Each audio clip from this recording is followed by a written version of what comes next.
Question 5. What do you think makes a good online portfolio? What should and should not be included in an e-learning portfolio?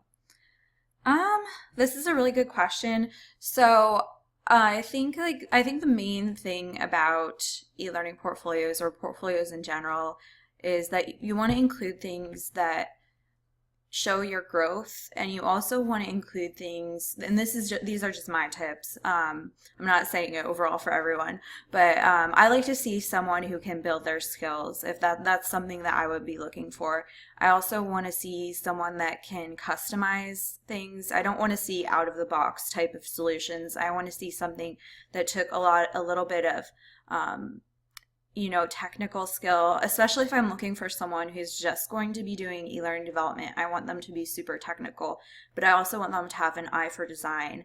And I would look for a little bit of background in instructional design and the instructional design process as well, so that they can relate and understand what the instructional designers are trying to get across.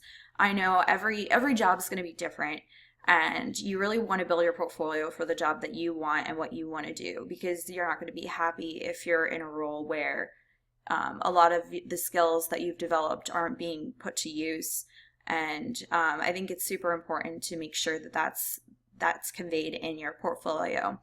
As to what should not be included in your portfolio, I mean, as long as you have some good polished samples, I think that's important. And I don't think it hurts to put things that are out of the box, just to show how far you've come. But at the same time, you'll see that people come to your portfolio, and you have to think about, okay, what are they going to be thinking? Are they going to be thinking this is the type of work that I do?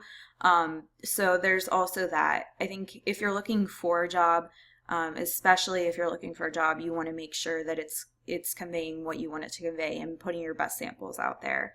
But if you're not looking for a job, the same goes for that too. But I think that it's really important to be able to show other people where you've come from as well, and that's something that I like to make sure that I get across. But also making sure that people know that my work that I do now and that I built my skills to is much more polished and a lot more modern than when I first started.